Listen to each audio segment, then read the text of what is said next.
नाम सर्च करना है आपका ईपिक नंबर से, तो यहाँ पर जस्ट आपको पुट करना पड़ेगा, इस वेबसाइट में आपको आ जाना पड़ेगा, ठीक है? electoralsearch.eci.gov.in इस वेबसाइट में आके डायरेक्टली आप यहाँ पर ही अपना ईपिक नंबर दीजिए और यहाँ पर ही आप स्टेट सेलेक्ट कीजिए और यहाँ पे आप अपना कैप्चा दीजिए। देने के बाद यहाँ पे आपको सर्च बटन में क्लिक करना है। देखिए नीचे की तरफ आपका नाम आ जाएगा, बस यहाँ से आप व्यू डिटेल में क्लिक कीजिए और सारा का सारा इन्फॉर्मेशन आपको मिल जाएगा। आपके पास ये फॉर्म आया है, इसका मतलब आप या तो लास्ट टाइम वोट दे दिए होंगे या फिर देने वाले हैं, इसलिए आपका इसके अगेंस्ट में आपका आया है। यहाँ पर आपका सारा इन्फॉर्मेशन प्रिंटेड होगा। इसको अगर हम लोग 3 सेक्शन में अगर बांटते हैं तो यहाँ पे ये वाला जो सेक्शन हो गया, ये हो गया आपका पहला सेक्शन, ये हो गया आपका पर्सनल इन्फॉर्मेशन यहाँ से लेके यहाँ तक, ये हो गया आपका दूसरा सेक्शन और यहाँ पे आपका ये वाला जो हो गया, ये वाला हो गया तीसरा सेक्शन। तो तीसरा सेक्शन जो है इसमें बहुत सारा कन्फ्यूजन है, कन्फ्यूज्ड होने का ज़रूरत नहीं है। अगर आपके पास ये वाला फॉर्म आया है तो यहाँ पर आपका सारा चीज़ यहाँ पर मेंशन किया हुआ है। ऑलरेडी जो डेटा सरकार के पास है 2003 या 2002, बंगाल में हम लोग हैं तो 2002 को बेस करके इसका निकाला गया है। अब यहाँ पर ही बहुत सारा क्वेश्चन आ सकता है, तो 2-3 तो जो बेसिक क्वेश्चन है, क्या आप इसको इंग्लिश में भर सकते हैं? बिल्कुल भर सकते हैं। क्या आप इसको उर्दू में भर सकते हैं? बिल्कुल भर सकते हैं। ज़रूरी नहीं है आपको सिर्फ बंगाली में भरना है, ठीक है? अब यहाँ पे देखिए आपका सारा का सारा इन्फॉर्मेशन आपको यहाँ पर ही पुट कर देना है। और दूसरा सबसे इम्पोर्टेंट क्वेश्चन है, सबसे अहम क्वेश्चन ये है कि क्या अगर आपका दादा दादी, नाना नानी, माँ बाप किसी का भी नाम 2002 का लिस्ट में नहीं है, लेकिन आपके पास ये वाला फॉर्म आया हुआ है, ठीक है? तो क्या आपको फॉर्म भरना ज़रूरी है? बिल्कुल ज़रूरी है। आपको उस केस में सिर्फ ये वाला चीज़ भरना है। पर्सनल इन्फॉर्मेशन में जो है आपका आधार नंबर, आपका डेट ऑफ बर्थ, आपका मोबाइल नंबर, माता और पिता का नाम, सारा चीज़ भरना है। ईपिक नंबर तो आप दे ही नहीं सकते हैं क्योंकि आपको लिस्ट में नहीं मिल रहा है, इसलिए आप उसको नहीं भर सकते। लेकिन उस परिस्थिति में भी आपको ये वाला पोर्शन जो है, ये पूरा पोर्शन आपको भरना ही है, ठीक है? और ये वाला जो चीज़ है इसको नहीं भरना है, इसको नहीं भरना है। क्यों? क्योंकि आपको लिस्ट में मिले ही नहीं है नाम, तो कैसे आप भरिएगा? तो यहाँ पे प्रॉब्लम है कि अगर हम ये वाला भर के सबमिट कर देते हैं, यहाँ पर सिग्नेचर और डेट दे के आप सबमिट कर दीजिए, तो क्या हमारे पास कोई प्रॉब्लम हो सकता है? नहीं, ये सारा चीज़ आप भर देने के बाद 4 दिसंबर तक आपका लास्ट डेट है। 4 दिसंबर के बाद 9 दिसंबर को जब सारा चीज़ ये होगा, काउंटिंग होगा, हो सकता है कि अगर कोई डाउट हो, आपका जो जिला अधिकारी हो या जो इलेक्शन कमीशन से रिलेटेड जो भी हैं, वो आपका डॉक्यूमेंट के लिए डिमांड कर सकते हैं, आपको बुला सकते हैं, एक नोटिस जारी कर सकते हैं। इसका मतलब ये नहीं है कि आपको खारिज कर दिया जाएगा। तो ऐसा सिचुएशन हो सकता है, ठीक है? तो बहुत सारा ऐसा वीडियो है, ऐसा इन्फॉर्मेशन है, जिससे आदमी बहुत सारा वीडियो देखने के बाद भी कन्फ्यूज़्ड हो जाता है, कहाँ भरना है, कहाँ नहीं भरना है। तो खैर, यहाँ पर ही जो भरना है आपका डेट ऑफ बर्थ भरना है। अगर आपका डेट ऑफ बर्थ आधार में अगर है तो वो देख के भर दीजिए, या फिर आपका 10वीं का जो इसको बर्थ सर्टिफिकेट के हिसाब से भी हम लोग यूज़ कर सकते हैं। 10वीं क्लास में जो आपका डेट ऑफ बर्थ है उसको देख के भर दीजिए। आधार नंबर भर दीजिए, मैंडेटरी नहीं है लेकिन भर दीजिए, हर्जा क्या है। उसके बाद यहाँ पर ये आपका फ़ोन नंबर भर दीजिए, जो चलता फिरता फ़ोन नंबर है वही भरिए। उसके बाद पिता का नाम, माता का नाम, पिता का नाम, पिता का ईपिक नंबर है तो भर दीजिए, अगर नहीं है तो नहीं भरिए।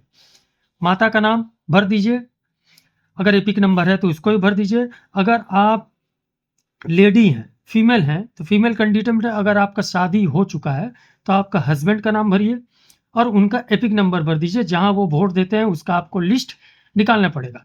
देखिए ये सारा चीज़ भरने से पहले इस लिस्ट के अगेंस्ट में जहां भी जिस भी एसी के अंतर्गत हो या जिस भी पोलिंग स्टेशन के अंतर्गत आपका वोट या आपके माता पिता का वोट होता होगा, उसी एसी को आपको ये लिस्ट को डाउनलोड करने का पड़ेगा। लिस्ट में 14-15 पेज होता है, लेकिन अगर आप चाहें प्रिंट आउट करना तो 2-3 पेज जो आपका ज़रूरत है उसी को प्रिंट कर सकते हैं, तो भर लेना पड़ेगा। इसको आपको डाउनलोड कैसे करना है? पहले इसके लिए सबसे पहले आपको इस वेबसाइट में आना है, या फिर गूगल में आप सर्च कर सकते हैं voter list 2003 West Bengal search करिएगा तो आपको इसी वेबसाइट में ले आएगा। यहाँ पर सबसे पहले आपको डिस्ट्रिक्ट सेलेक्ट करना है, ठीक है?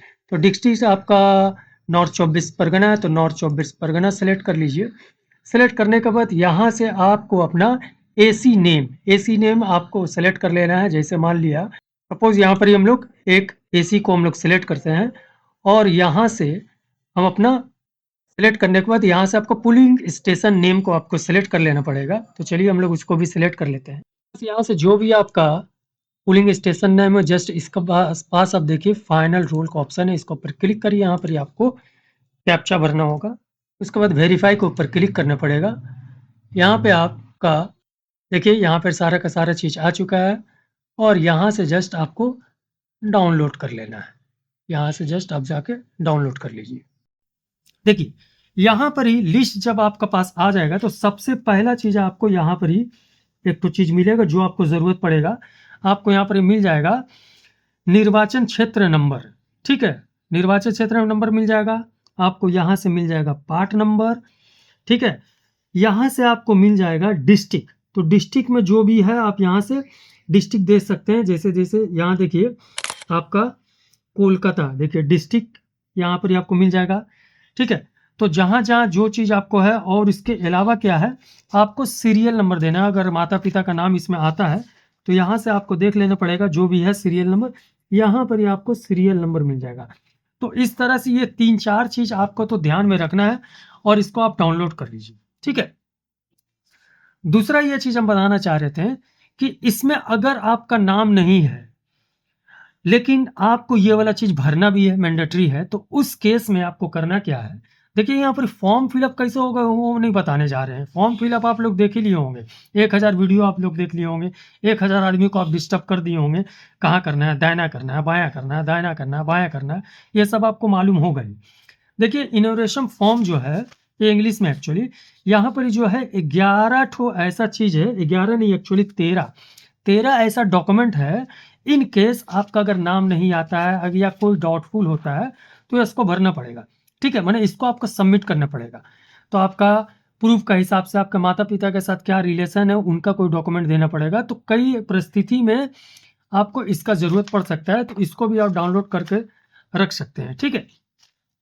तो ये सारा चीज़ धरने के बाद अब यहाँ पर देखिए ये जो 2 ठो सेक्शन है, सेक्शन नंबर 1, सेक्शन नंबर 2, ये 2 ठो जो सेक्शन है यहाँ पे अगर जैसे सपोज हमारा केस में हमारा नाम ऑलरेडी 2002 के लिस्ट में था, तो हम क्या करेंगे इस पोर्शन को हम भरेंगे, ठीक है। 2002 में जो भी लिस्ट में नाम था उस पर्सन को भरेंगे और लिस्ट में हमको ये सारा चीज़ 2002 में मिल जाएगा। वहां से सिर्फ हमको जो भी चीज़ वहां लिखा हुआ है, चाहे गलत लिखा हो, चाहे सही लिखा हो, चाहे हाथी लिखा हुआ है आपके नाम की जगह, चाहे आपके नाम की जगह घोड़ा लिखा हो, तो सारा चीज़ as it is copy paste आपको कर देना है यहाँ पे। अगर आप नया है, जस्ट आप एक आध बार आप अगर वोट किए होंगे तो आपका हो सकता है 2000 हो सकता है क्या 2002 में आपका नाम नहीं होगा, 2002 के लिस्ट में आपका नाम नहीं मिलेगा। तो उस केस में आपको यहाँ पे नहीं भरना है, आपको ये वाला भरना है। यहाँ पर आपको टोटल भरना है और ठीक उसी तरह से आपको कॉपी पेस्ट कर देना है। कहाँ से, इस लिस्ट में जो भी चीज़ आपका माता पिता का नाम होगा, सीरियल नंबर होगा, पार्ट नंबर, निर्वाचन क्षेत्र नंबर, डिस्ट्रिक्ट, जो भी चीज़ मिलेगा पहला पन्ना में ही आपको सारा कहानी मिल जाता है। जस्ट इसको देखना और पूरी कॉपी पेस्ट मारना है। एक बात ध्यान रखिए, ये वाला चीज़ भरने का मतलब ये नहीं कि आपका नाम में कुछ रेक्टिफिकेशन होगा, ठीक है, कोई रेक्टिफिकेशन नहीं होने वाला है। हाँ, आप यहाँ पर एक जो फोटो लगा रहे हैं करंट फोटो, हो सकता है आपके पास जो नया वोटर कार्ड आया तो आपका करंट फोटो के जो आप देंगे पासपोर्ट साइज फोटो यहाँ पर चिपकाएंगे, उसके हिसाब से आपका वोटर कार्ड में पासपोर्ट साइज फोटो लग के आए, वही सिर्फ एक चीज़ चेंज होगा आपका वोटर कार्ड में, बाद बाकी एज इट इज होगा। इसमें किसी तरह का कोई भी रेक्टिफिकेशन नहीं होने वाला है। यहाँ पर ही आपको समझ में आ ही गया है, अगर 2002 के लिस्ट में आपका ऑलरेडी नाम है, आपका जो इलेक्टोर है, जो यहाँ पर ही वोट देने वाला आदमी है, उसका नाम अगर 2002 के लिस्ट में है तो इस पोर्शन को वो भरेगा और एज इट इज भरेगा। जैसे सपोज हमारा नाम है मोहम्मद शब्बीर और वहाँ पर ही 2002 के लिस्ट में हमारा नाम होगा मोहम्मद कबीर, तो हमको मोहम्मद कबीर ही यहाँ पे लिखना पड़ेगा।